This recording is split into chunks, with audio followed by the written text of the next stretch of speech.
My name's Jeff O'Keefe. I'm the executive director of Zen Peacemakers, and I sincerely appreciate everyone joining us today.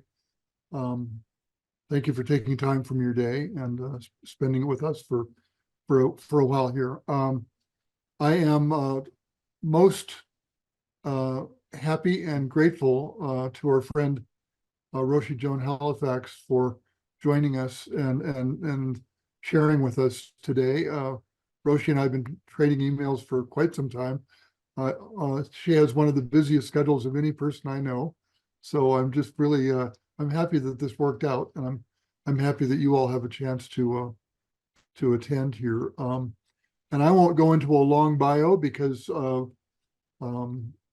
we printed it and most of us know it. So I think Roshi Joan's reputation precedes her. I'm going to turn it over to her in just a second, but I would ask if I could, if folks attending Zen Peacemakers, we offer all of these free, and we're going to continue to do that.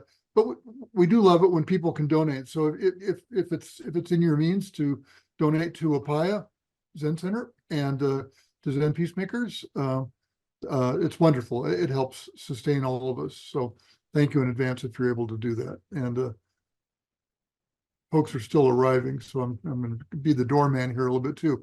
But I will go ahead and mute myself, and I'm going to turn over the microphone and the talking stick to Roshi Joan. And thank you so much for being here. And Roshi, here you go. Thank you.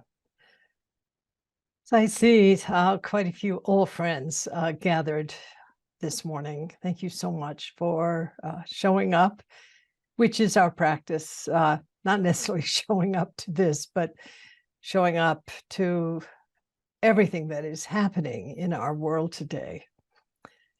You know, yesterday I had a meeting with a well-known Zen teacher. It was a very, very difficult meeting in a certain way, because what this person shared with me was a very raw state of moral suffering in relation to what is happening, particularly in the Mideast. And I think that many of us have this sensibility of just profound moral distress as this war, not only in the Mideast or genocide or whatever term we're using to characterize what is happening between Palestine and Israel, or Gaza and Israel, but also Ukraine and 30 other wars on this planet. It's mad. I mean, it is so diluted on so many levels to pursue this kind of violent conflict at this time, not only in terms of human suffering, but also in terms of the environmental impact of war on our Earth. And of course, I think we're all aware that COP28 is happening as well at this time in the Middle East, of course. So the irony of it all is really hard to take. And my friend, my colleague yesterday was just so deeply distressed, trying to understand what this all means in terms of our view of violence and nonviolence in Buddhism, and also the relevance of our practice. And I think Bernie, bless Bernie, Bernie captured something that he manifested, particularly, you know, in my experience of him in Auschwitz, in the bearing witness retreats that I was able to attend in Auschwitz, both of which I attended with Kaz Tanahashi. And I remember how Bernie would sit in the midst of raw complexity of tears, of anger, of anguish, of outrage, and bear witness to it all. And this is what I turn to in talking with my friend. How do we cultivate not a mind that seeks a strategy or an explanation for things? Bernie talked about the value of the process of not knowing, which is not being stupid or ignorant, but of dropping to a place where you can really bear witness to the truth of suffering in an unbiased way.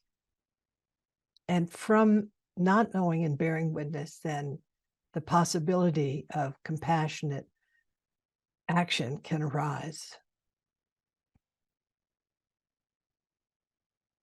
A very strong assignment for all of us, indeed. Particularly as the consequences of both wars that I mentioned, Ukraine, Russia, Gaza, Israel, have global ramifications. In fact, there's probably no war that doesn't. And also the global ramifications of what is happening in Dubai at this moment in relation to the deliberations and the calling out, particularly by those Pacific Islanders and coastal peoples, where this climate catastrophe will swallow up their nations, these countries, unless we take full responsibility, touch the truth of suffering, not turn away from it, just as Bernie taught so deeply in the course of his life, and then look for actions that are not necessarily logical, but kind of what our good friend Norman Fisher has spoken about in terms of the bodhisattva attitude and having a radical imagination that allows us to see things in a very different way.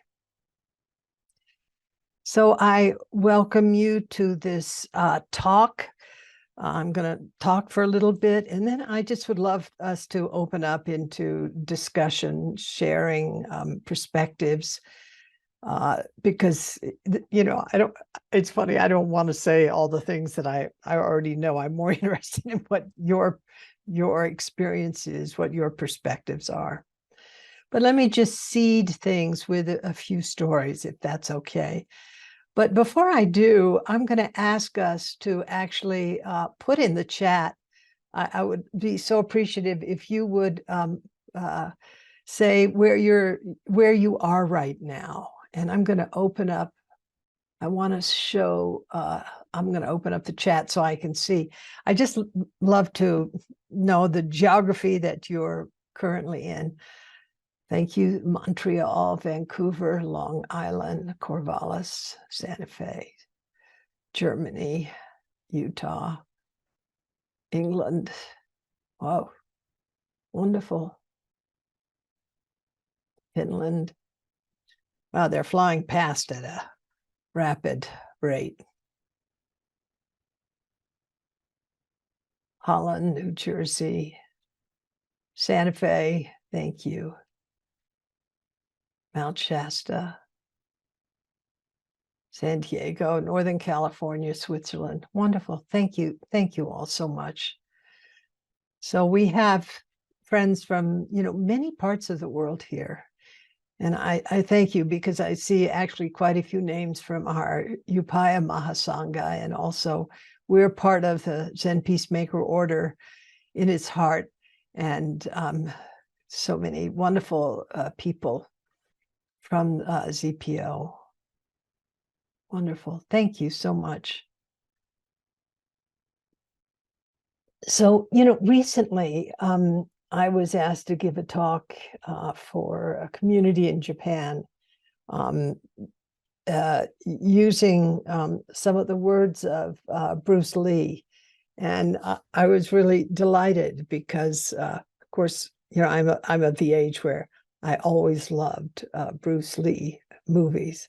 Yeah, they were kind of violent, but the good guys pretty much always won. But also, he was a kind of, in a certain way, a secular, popular bodhisattva. He had a certain kind of wild wisdom. And somewhere he wrote, he said, "Be like water, making its way through cracks. Do not be assertive, but adjust to the object, and you shall find a way around or through it. If nothing within you stays rigid, outward things will disclose themselves." Kind of sounds like the Genjo koan in a way. I'm going to read it again. Be like water, making its way through cracks. Do not be assertive, but adjust to the object, and you will find a way around or through it. If nothing within you stays rigid, outward things will disclose themselves. So I think many of you know that I've been involved for decades with the work of neuroscientist and philosopher Francisco Varela, and in exploring what he and Evan Thompson called the inactive approach. That is, that we are not separate from the context of our lived experience. Dogen saw this, and this is our practice, of course, that we also affect the context of our lived experience. And every time I'm in Upaya's Zendo, I have this feeling that that environment itself is shaping my experience in that moment.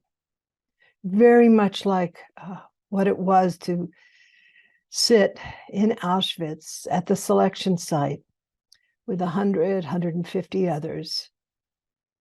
The sights, the sounds, the chill of November air, the sound of the names of those who perished in that horrific concentration camp, shaping my internal experience.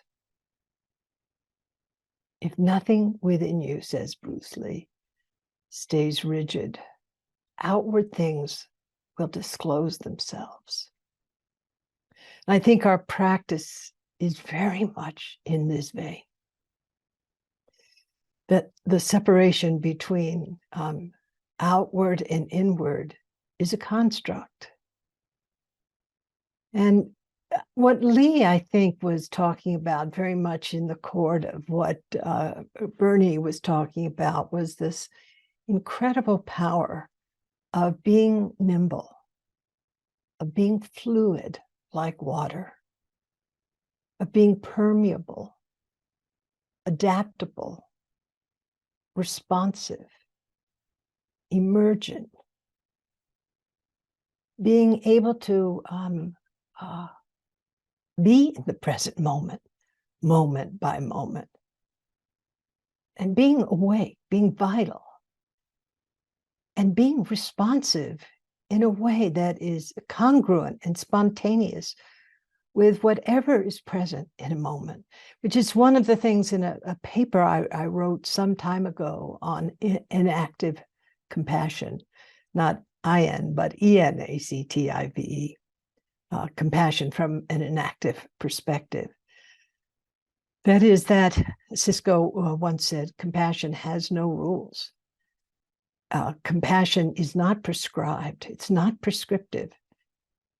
It is responsive to the moment as it is. And this is what the Buddha called an appropriate response. It's not a prescribed response. It's not an algorithm per se. It's how we are bearing witness, living non-separately from our world completely immersed in the moment as it is and responding in a non-dual, in a non-separate ways. And just as water unifies, and of course, Lee says, be like water. So also, I think, and I think Bernie really knew this, that a heart mind that is non-rigid, but one that is radically inclusive, like water is inclusive, of whatever finds its way into it. Now, the word inclusive is very interesting to me because one of the very valued processes that is really at the heart of Buddhist practice has to do with the cultivation of equanimity. And sometimes, it's with balance. We have this sort of notion of balance, but this cultivation of equanimity often has the sort of sense of being, completely flat in relation to what's happening, sitting there, imperturbable, immovable. And really, from the Mahayana perspective, from the point of view of bearing witness, it's not being, rigid like a statue of the Buddha and imperturbable. It's about being responsive. And my interest in this word equanimity was really piqued around a definition that Thich Nhat Hanh gave to equanimity. And it's very close to what Bernie was speaking about in terms of bearing witness. His definition of equanimity is in the word inclusivity. Inclusivity. Really not separating from things as they are. It's a very brilliant take, I feel, on what it means to actualize not knowing and bearing witness, or radical equanimity or inclusivity.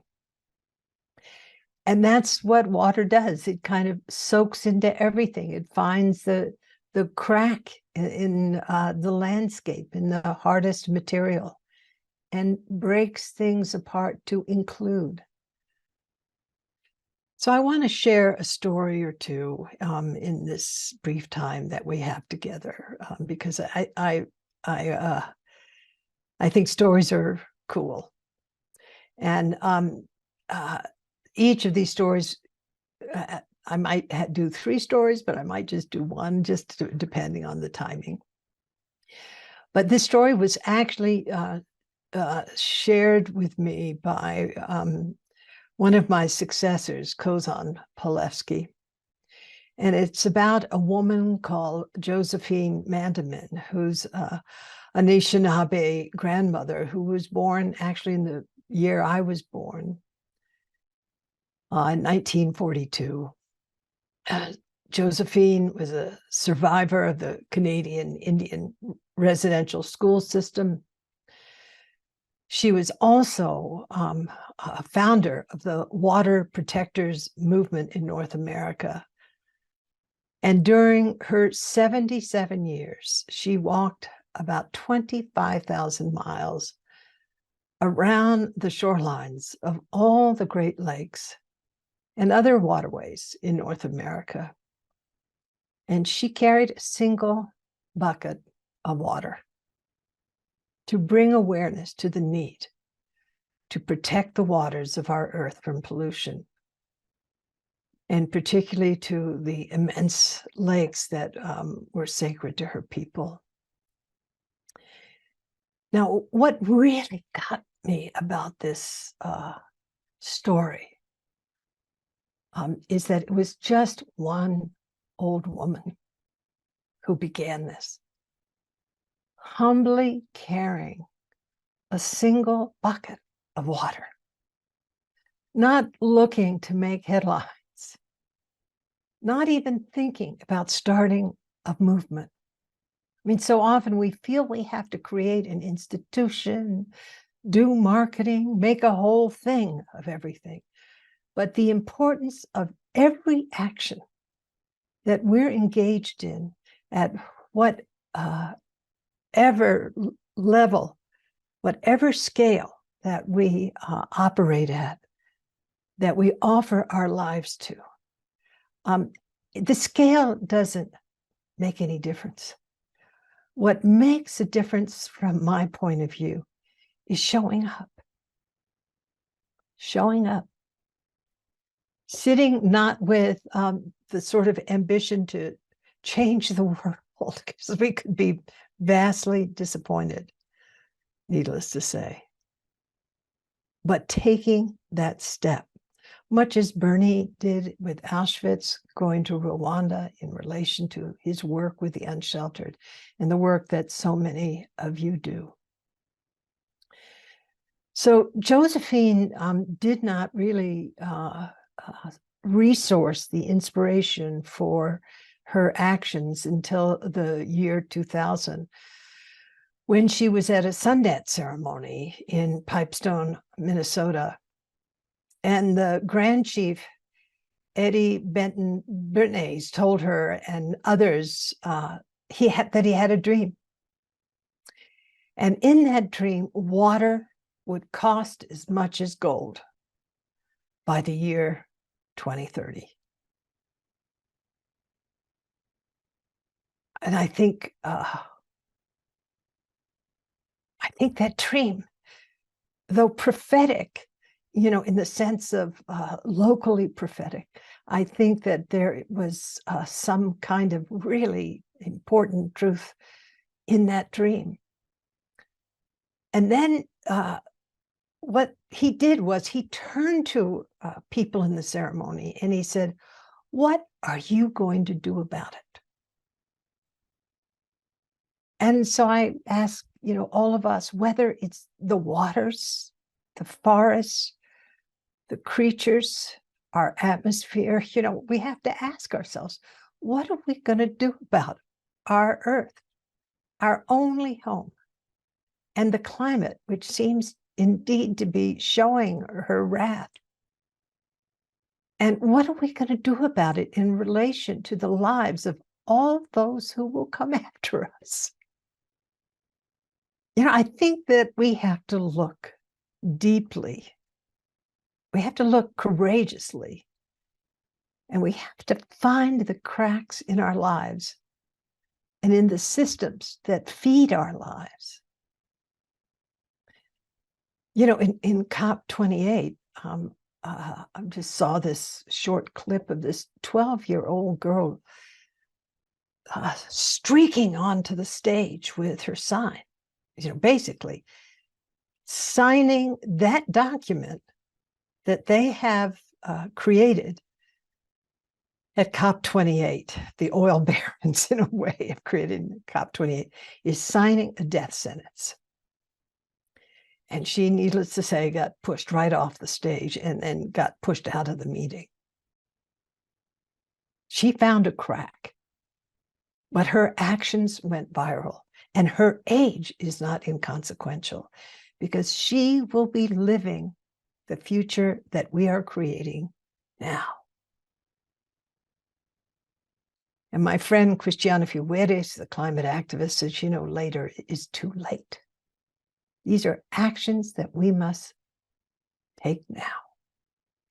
And so Josephine began her walk with her bucket. And her people really understand, the Great Lakes peoples really understand the power of water. And she began to speak with her sisters, the elders and the young women. And as a grandmother of her people, she was culturally and socially in a significant role, because women of her age are held in deep respect by her people. Also, from the Ojibwe worldview, water is seen as a living being. And I think we can, understand intuitively that perspective. And as a woman and as an elder, her role was seen as a life giver and also a water keeper. I mean, she recognized that she had a sacred obligation to pass on her water knowledge so that future generations could survive. So she began to water walk. And her first walk around Lake Superior was in 2003. And this water walking practice became the time for women, particularly of all ages, to gather in the spring, because spring symbolizes regrowth and renewal of the earth. And that act, and I think many of us don't realize, but the bearing witness retreats at Auschwitz, up in the Lakotas, and in our lives, these are sacred acts. Her act influenced directly and indirectly Indigenous peoples all over the world. This vision of one woman carrying a bucket of water and walking with her sisters, old and young, seeing that they were not separate from the waters of life.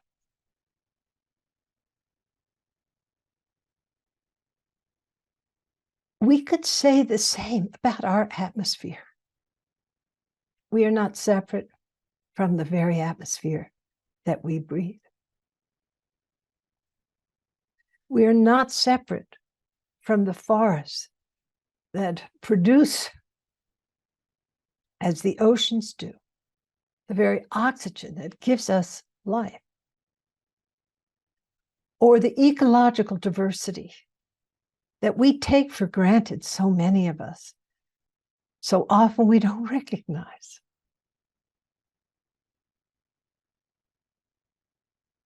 Elsewhere, Bruce Lee wrote, he said, the oneness of all life is a truth that can be fully realized only when false notions of a separate self, whose destiny can be considered apart from the whole, are forever annihilated.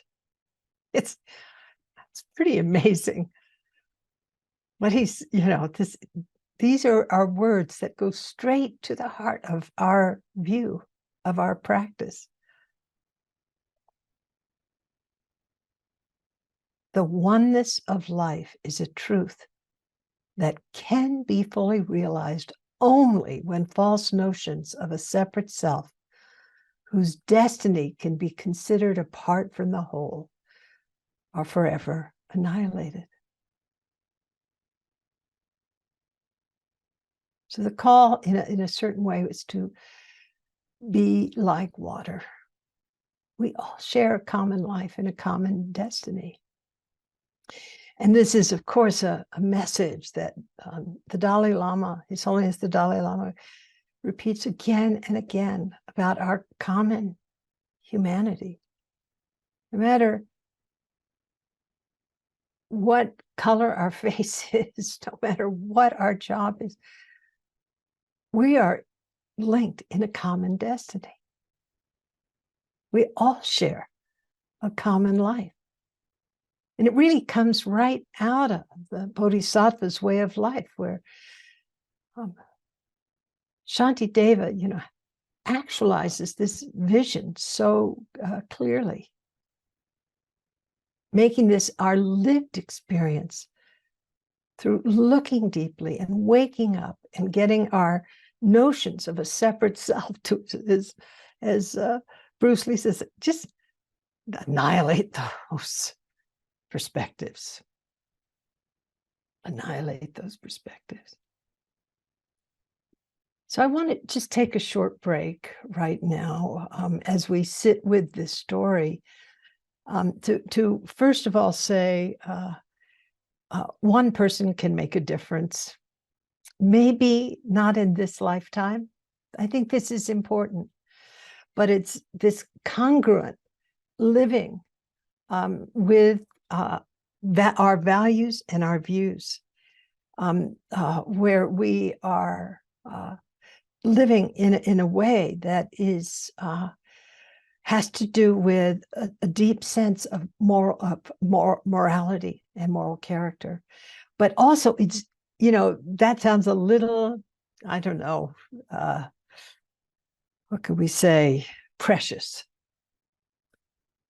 To me, it's not just living by the rules or being a so-called good person, but it has to do with the deep realization of this view of not separateness. And when we go off the track, find ourselves, off the rails, because this is, we're just human beings. It's having the guts to take responsibility and to renew our vows, to meet the world in a way that is fundamentally loving and nonviolent. Nonviolent. So, I have a few other stories that I want to share, perhaps just depending on time. But what I'd like to do is just to ask you to, what's your response to this story? What are you hearing? Good, bad, and different. I get taken to task all the time, so I don't mind hard feedback. And I also kind of dislike self-righteousness, as you can imagine, and moral outrage. And boy, we are flooded with moral outrage. It can be useful, as I've written, and experienced, but nonetheless, I'm going to ask you to go to essence and just share what is coming up for you. And if you would, Jeff, unmute Dee Dee, please. Yes, I think Dee Dee will have to do that. And for everyone else, we've got a nice group today. We have five pages of rectangles. So for those that don't know, the electronic hand is down under reactions. So if you can go ahead and click that, then it'll put you in the queue. And Dee Dee, can you go ahead and unmute yourself? I don't see you. I thought I did. No, I didn't. Oh, there you go. You're good. Yeah. Okay. Okay. All right. Thank you. Hi, Roshi, Joan. Hi. Hi. I'm so sorry. I'm 77 and you're a little older than I am. And it certainly is very true that wisdom comes hopefully and blessedly with age, because I hear you as nothing but the truth. So help me God. Oh my God. Thank you so much. Oh, thank you. For every asset, every facet. It is so nourishing. I can't tell you. I have been thinking about changing my name for quite a number of years, and my daughter suggested that I get a little book and I keep track of it. So I have, and I've thought, oh my God, there's something about being self-centered. I don't know about this, but I've had a lot of fun with it. And part of it is because my name gets super long because I love blue-footed boobies and I don't want to be too serious, and hawthorn bushes, and I mean, you name it, and people that I've loved, and oh my God, it's really quite something. But now I think I like the idea of water walker. That would be part of it anyway, water walker, because we have all these little reminder symbols. I mean, I have a little hummingbird, that lovely story of African descent, or something about the single drop that the hummingbird takes to put out the fire.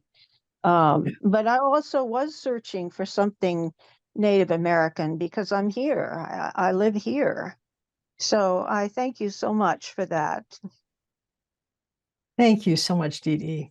I And appreciate. I would love to be in your presence actually sometime. I don't know if that will happen, but I have mixed feelings about that, because I don't like to just go here, go there. And you and I are here right now. So the fact of me being in Key West, Florida, and traveling out to, where are you? You're in New Santa Mexico? Fe, Santa Fe. Santa Fe. Yeah, it's kind of far-fetched actually, but anyway, thank Well, you so much. Yeah, thank you, Dee Dee, so much.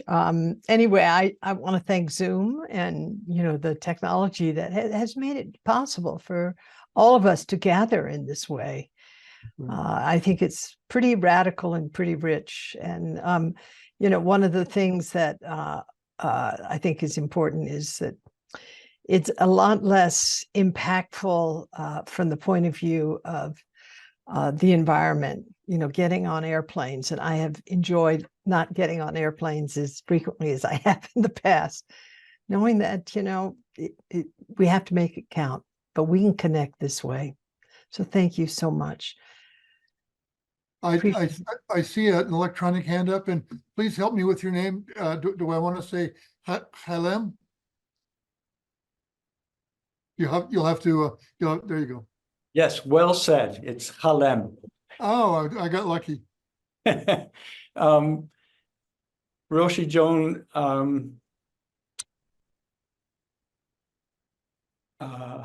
from as far deep as I can go, I just wish to say thank you. And what I'm about to say is, for me, not at all from, as far as I can tell, from an ego place, but my life has been called to the Dharma name Halem is the dreamer. And when I was given the name, my teacher said, and act, don't forget to act. And so I have, in my own small way. I used to work as a potter. I loved working with clay. I gave it all up, and part of it was because it involved too much chemistry, chemicals, electricity, wood burning, all sorts of delightful processes in themselves. But how could I ask anything from anyone else if I didn't look at what I was doing and contributing in some way to what was going on? And then I ended up playing flutes in the hospitals, our local hospitals for people. And it was an extraordinary opportunity, because my life has gotten, in a sense, to the place where sound, music, offering that is essentially all I have to offer right now. And it doesn't burn up much resource. And then with COVID, I couldn't go into the hospitals. And so I was trying to figure out, how do I continue? And again, I don't see this as an ego-driven thing, but I got very involved with going to a swimming hole near where I live in the woods called Deep Hole, and beginning to take kaleidoscopic photographs of the flowing water.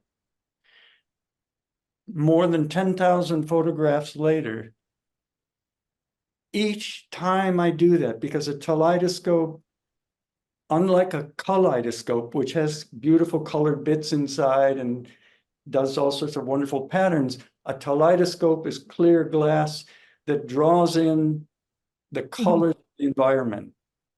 So if it's a sunny day or a cloudy day, if it's winter, if it's summer, everything has an impact on the photograph. And so even after 10,000 photographs, each one is new. It always changes. It's always a surprise. And as I got more and more involved in doing this, I really felt as though the water was pulling me in and telling me stories. If you see some of these photographs, they're mandala-like, they're mysterious, they're exquisite, they're just amazing to me. And for me, it's the story of meeting the water. In that moment, with all the environmental conditions around, and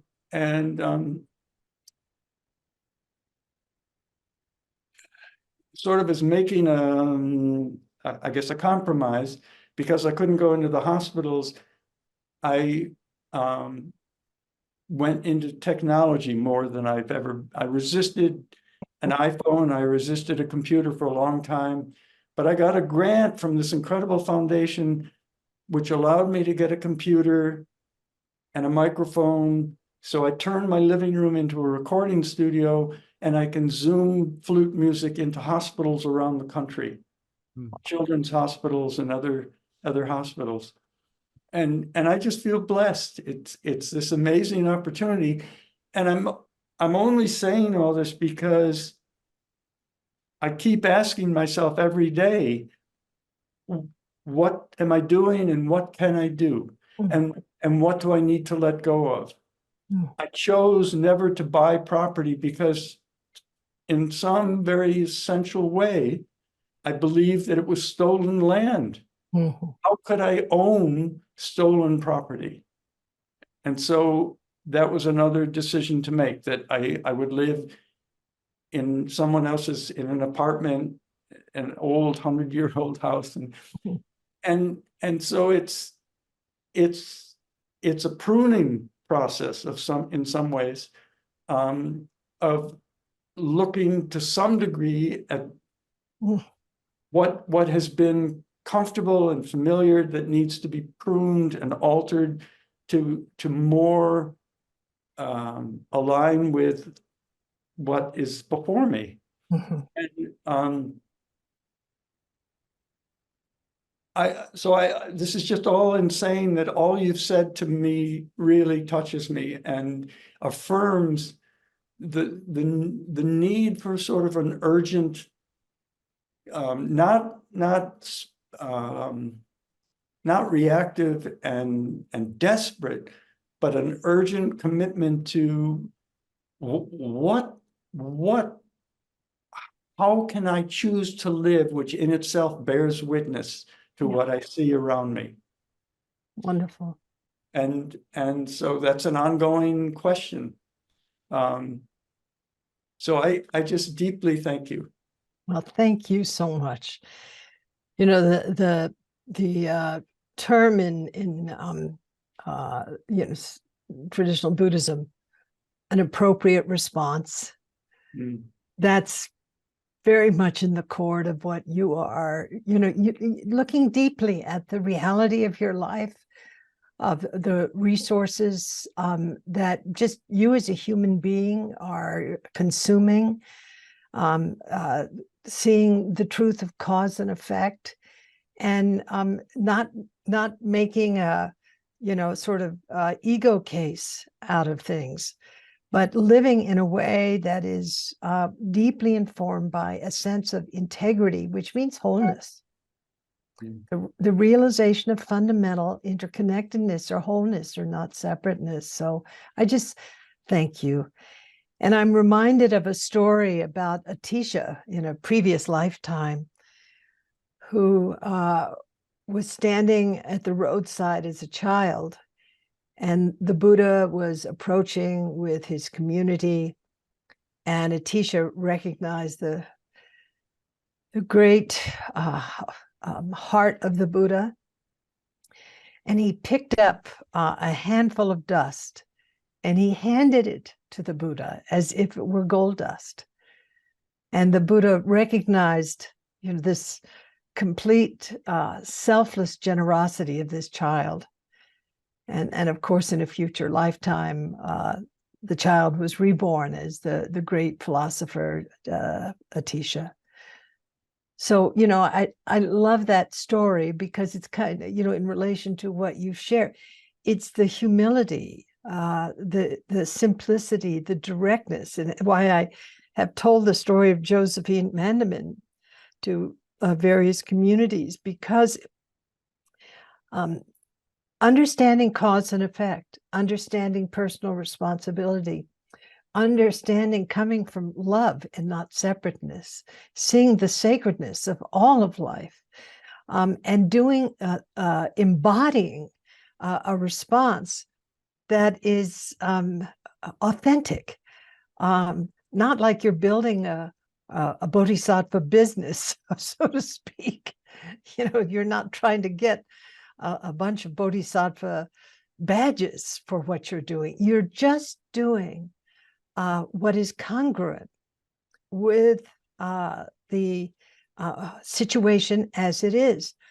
And there's another Buddhist term that I want to introduce here, which I've been really turning to very often in my own community. And the term is Appamāda.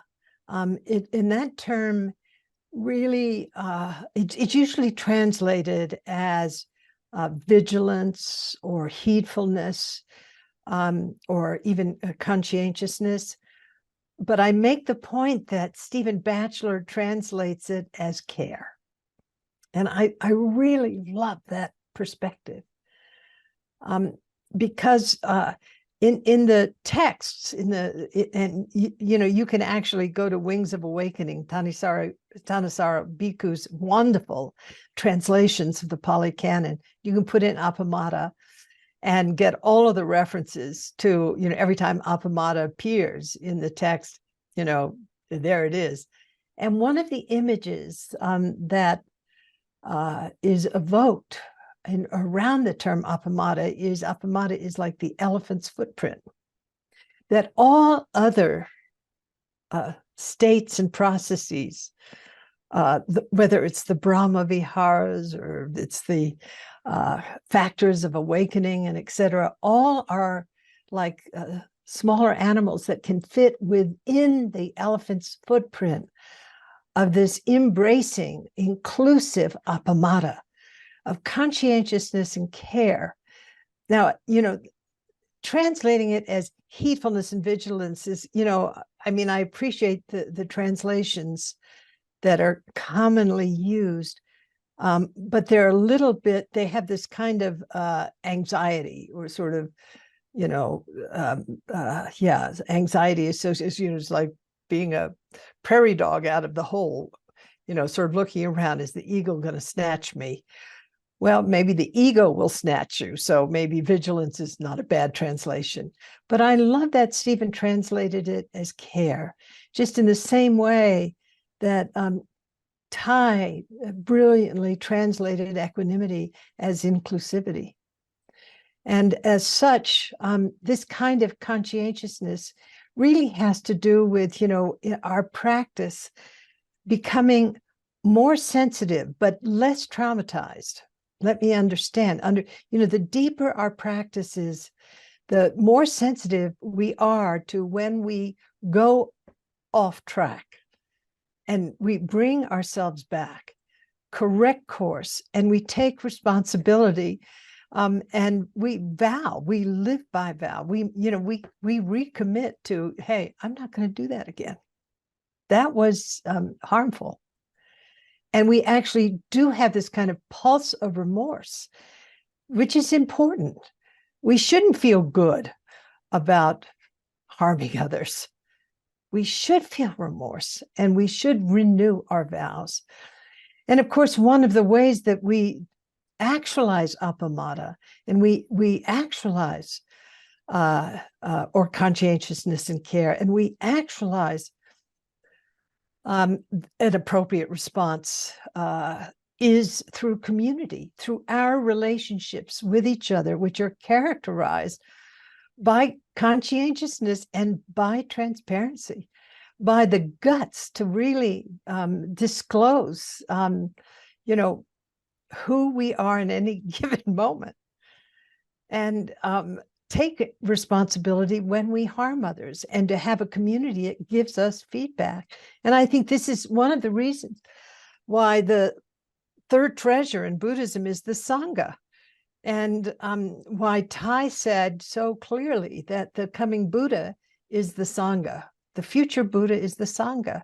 It's, it's each other, how we work in community.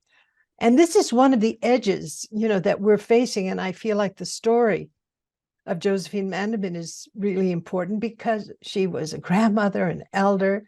Her actions magnetized community around her.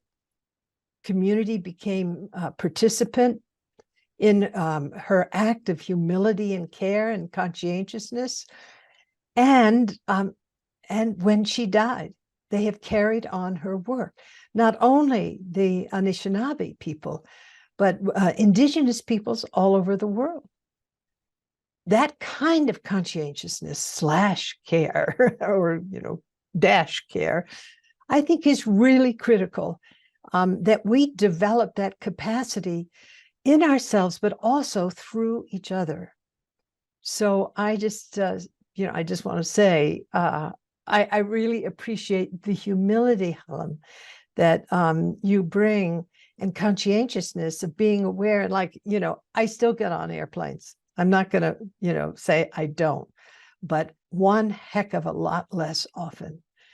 And when I do, I need it to count, if you know what I'm saying. It's not only carbon offsets, but values, a generation that, the reason for me getting onto an airplane has got to have gravity sufficient to justify doing that.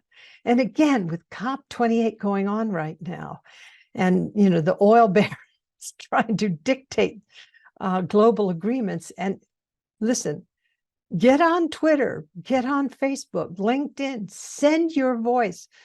Sign, I sent to the WP, the White Plum Sangha, and also the Soto Zen Buddhist Association, AZTA, a letter that was crafted by Christiana Figueres and her team that went to Jabber at COP28, which he actually, thank Buddha, acknowledged. And we're all saying from our various quarters, do not sign the death warrant. Sign a full life affirming warrant. And if a death warrant is signed, but I can't imagine. And, so what if your plane is taking off tomorrow? Don't get on it. Stay the course. Those young people, those coastal people, those island people, those women who are sending their voices, stay the course with Appamāda, with equanimity, with inclusivity. And so we can actually do what Christiana did, and also what Josephine Mandelman did, which is to take an action. Christiana, with all of her collaborators and working closely with indigenous people, getting that 1.5 degree centigrade in place as a threshold, knowing that we were already crossing over various tipping points, and not from the point of view of moral outrage, but of pure practicality, and just say, hey, folks, don't step in front of a moving vehicle. Don't sign that document until we have the conditions clear about how to hold this threshold and then dial it down and keep fossil fuels in the ground, not in our atmosphere, and end the rape of our earth and our forests. So anyway, excuse me, now I'm, on a rant, but you can imagine, even in the middle of Rohatsu, this is my post-Rohatsu Joriki, so forgive me. We've got our work cut out for us, not just in the future, but right now. And we can do this. And it is not to fall into the clutch of futility or apathy. Moral apathy is one of the most pernicious responses at this time. Joseph Mandelman picked up her little bucket and started her walk. What is your bucket? What's going into your bucket? I don't care how humble an act it is. Take it, move it. That is what Appamāda brings into focus, actualizing conscientiousness and care. Now, as Christiana and her colleagues say, Later is too late. It's too late. Later, it's too late. Okay, I'm going to take a breath. Forgive me. You can tell I feel passionately not only about the climate situation, but also about our responsibility in our country. Good God, sending ammunition. Well, never mind. You understand. Let's just take a breath. And just as the Sundance chief said, what are we going to do now? Water is gold. Our atmosphere is gold. Our ecological diversity is gold. Our love is gold. So deep breath in the body.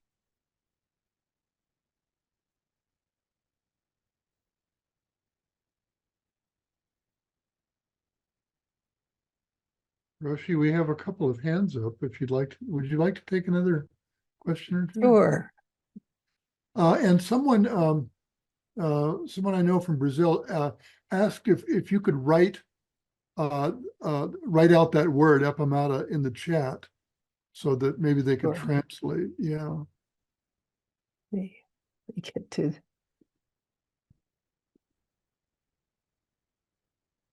And Mary Cosman, as soon as Roshi finishes this, go ahead and unmute and we can take your question. There you go, Appamāda.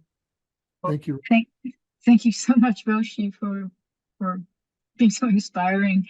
As usual, I've really enjoyed the story about Josephine. I think from my infancy, I've always, not always consciously, but chosen, but I've always lived by water. Whether it was Long Island Sound, the river I grew up in, the lake I grew up around, and where I live now, I've always felt this passion or this need to be right with water, and so I can really understand in my way of Josephine's journey.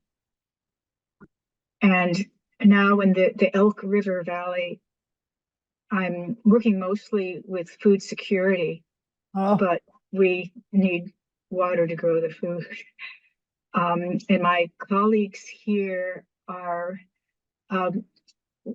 working as reasonably as they can with the coal mines upstream who've been polluting our river for decades, and the pollution, the selenium, goes downstream and into Montana, and it's not just a local issue.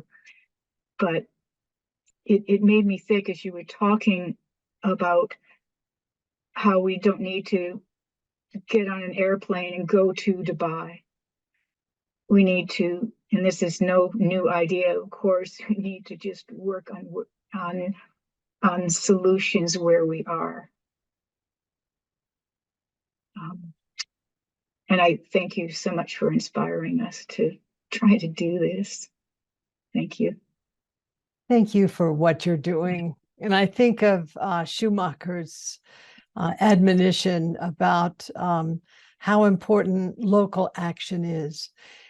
But also, you know, in terms of issues related to direct and structural violence, global action is also important. And it just depends on, you know, what is appropriate for each of us. You know, for all of us have a responsibility at the local level. And some of us feel that we have the wherewithal to actually respond at the global level. And I think that, you know, both are very important. But just as Halem and you have shared, really understanding that our vows are actualized in the details of our life, in the, you know, in the actual details of our everyday existence. And so your point is so important. And I just thank you so much for that. Dirk, you patiently have your electronic hand up. Do you want to unmute and share? Yes, hi. Actually, it's Andrew here. I'm with Dirk. We're in Hamburg, Germany, or near Hamburg. We actually met at the Bearing Witness retreat this year, and I've extended my travels.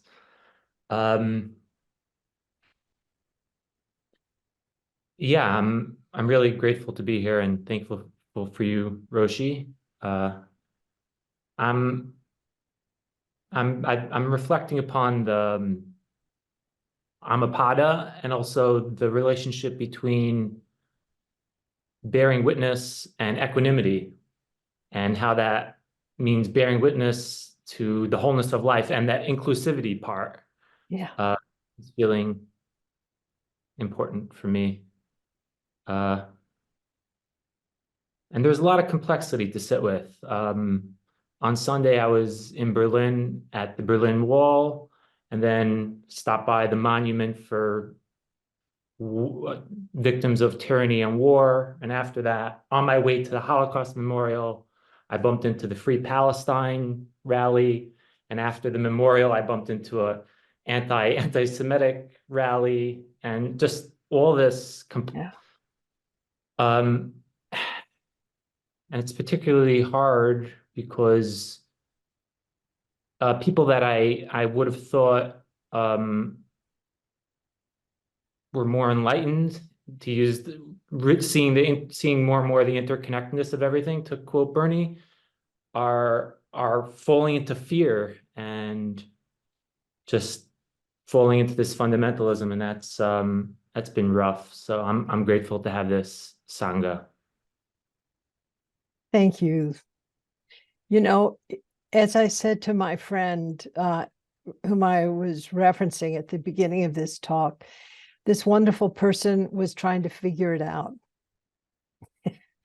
And as our interaction unfolded, what was clear is trying to make a logic of this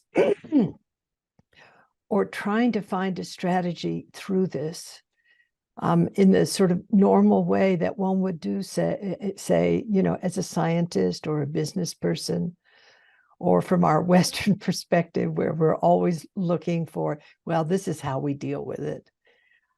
To sit with, you know, really come to not knowing.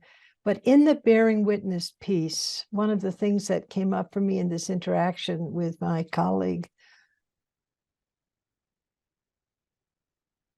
was the grief that he was not touching, which after some minutes began to surface. And what this person realized was this person had sought solution in a way as a defense against feelings.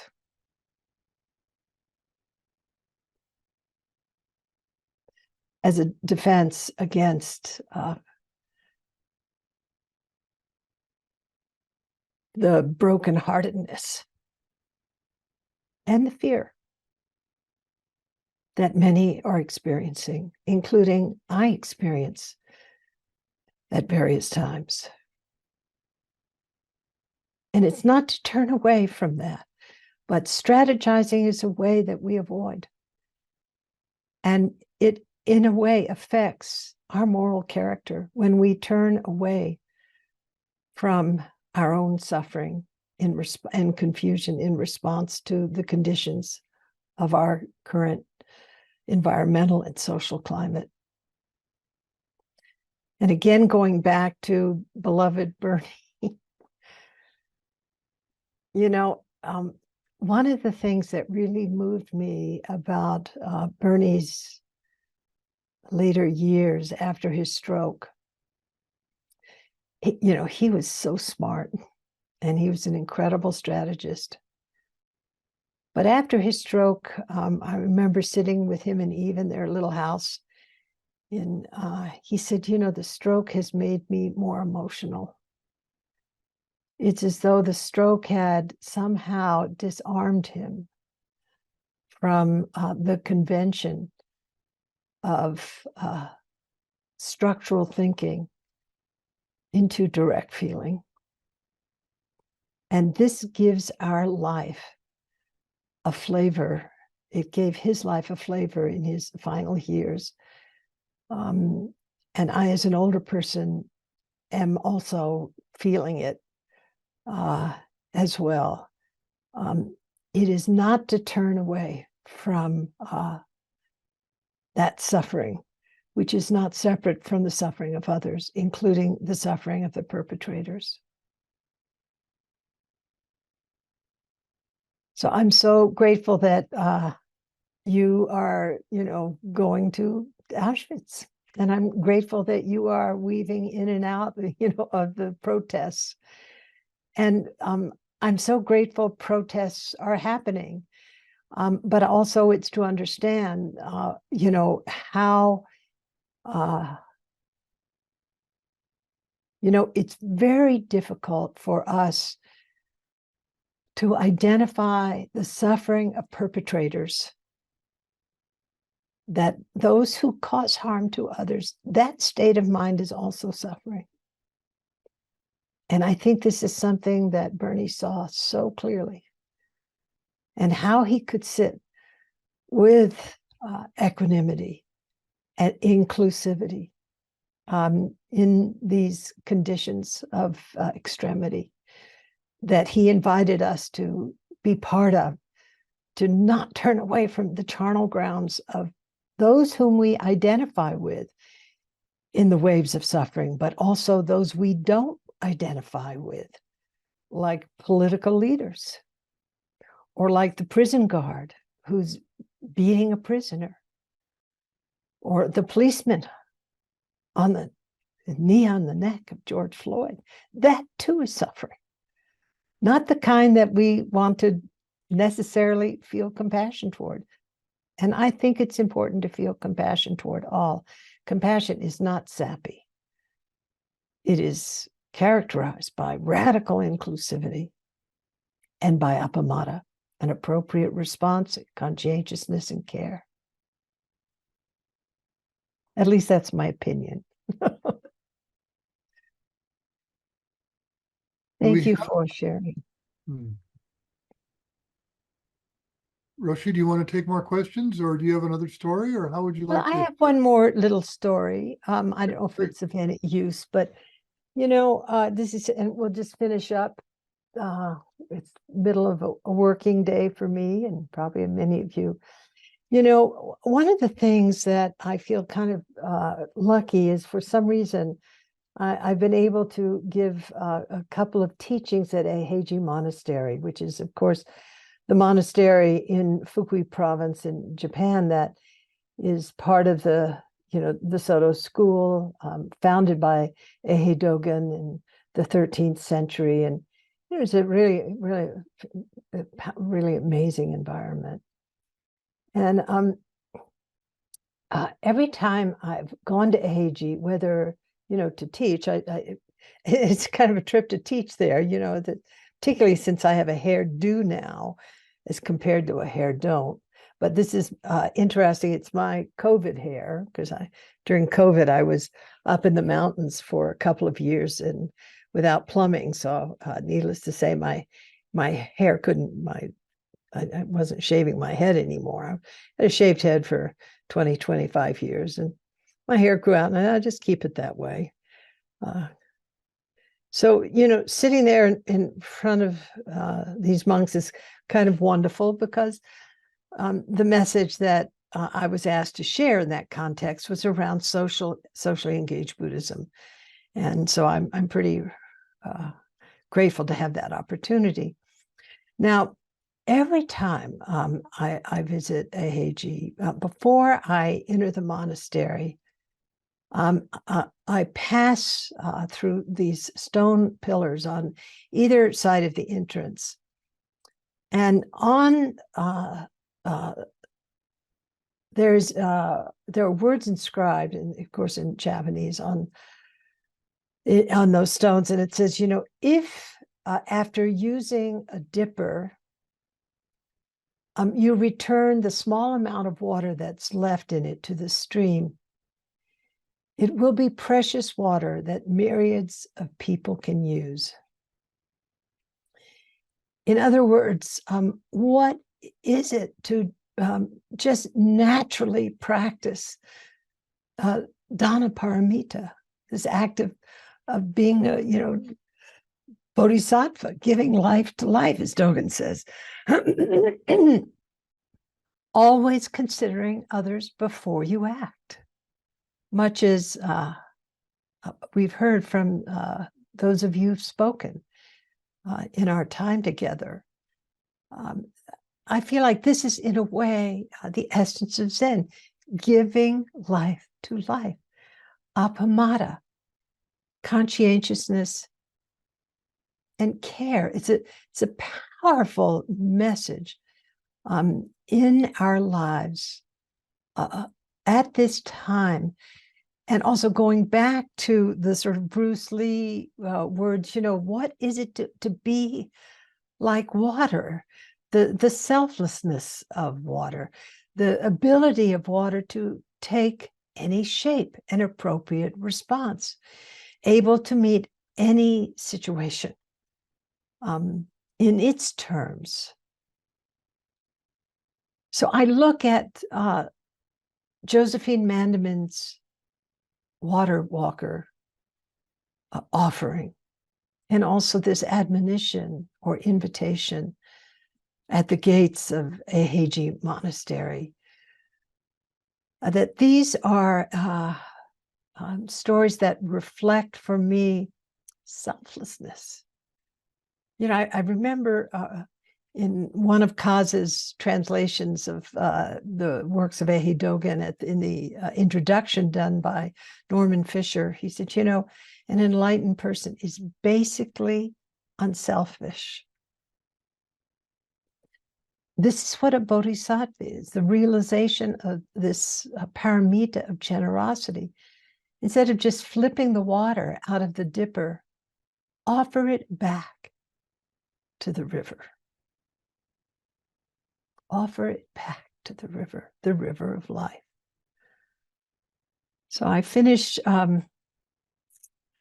this little talk today with that image of taking that dipper of water, the water that you're purifying your hands with before you enter, and your mouth with, that before you enter into the gates of this sacred place of Eiheiji Monastery, of purifying, but giving life to life, turning this water back, using the privilege of having been born at this time, the miracle of being born at this time of incredible challenge, where we are at an inflection point, and using this as a moment to give life to life. So thank you for being here today, good friends, and thank you, Jeff and CPO community, and thank you also for those of you who shared the bucket that you're carrying to give life to life.